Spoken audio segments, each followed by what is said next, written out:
Vivian Harte, The Gray's Generation. The Gray's Generation, Vivian Harte.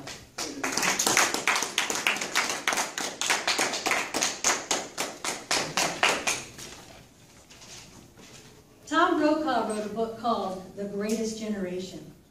And in that book, he talked about the generation that fought World War II. But I disagree.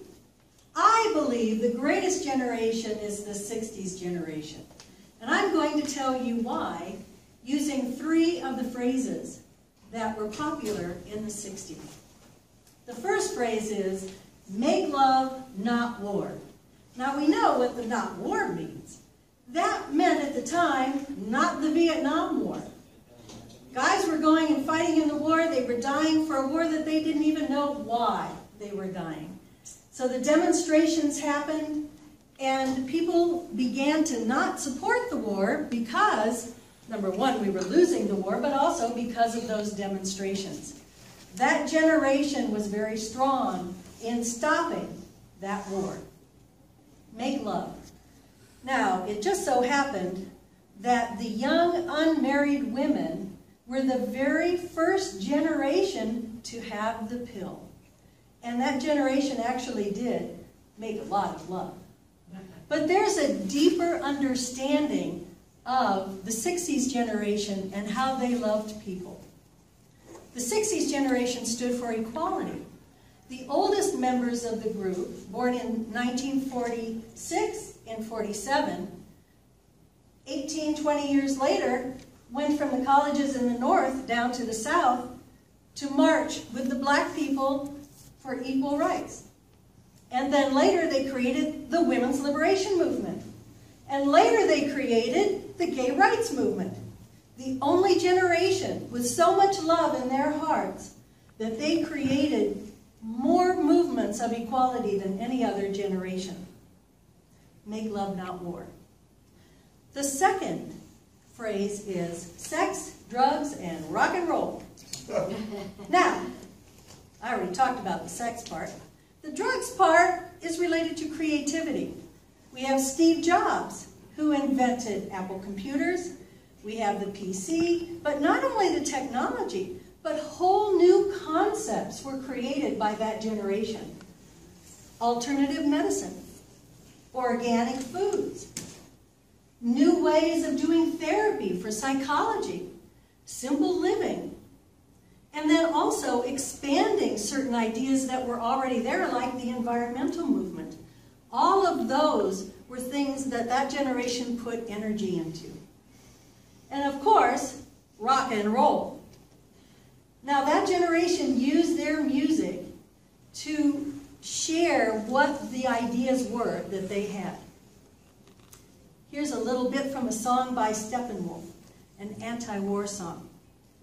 America, where are you now? Don't you care about your sons and daughters? Don't you know that we need you now? We can't fight alone against the monster. Here's a song by Helen Reddy for the Women's Liberation Movement. Some of you may remember this. I am woman, hear me roar, in numbers too big to ignore. And I know too much to go back and pretend. Sex, drugs, and rock and roll. Now the third phrase has only 2 letters, O and M, Om. It's the name of spirit in the Hindu religion. So what happened? The Beatles in the late 60s go to India and study with the Maharishi. And they come back to the West and they share the consciousness of Eastern religion. And the 60s generation sucked it up. They loved it. That's why we have yoga, meditation in our society today. So what that generation did was something no other generation has ever done in this society. They married the 2 concepts of the East and the West. The concept of the East, of the divinity within, and the concept of the West, which is the love that Jesus taught. And out of that came the concept of the family of humanity. We are here to help each other thrive and to relate to each other as brothers and sisters. And no one said that better or sang that better than John Lennon. Imagine. Imagine all the people living life in peace.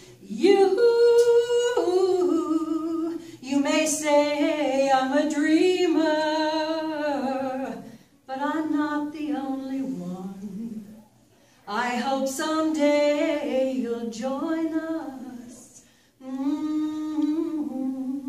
And the world will live as one.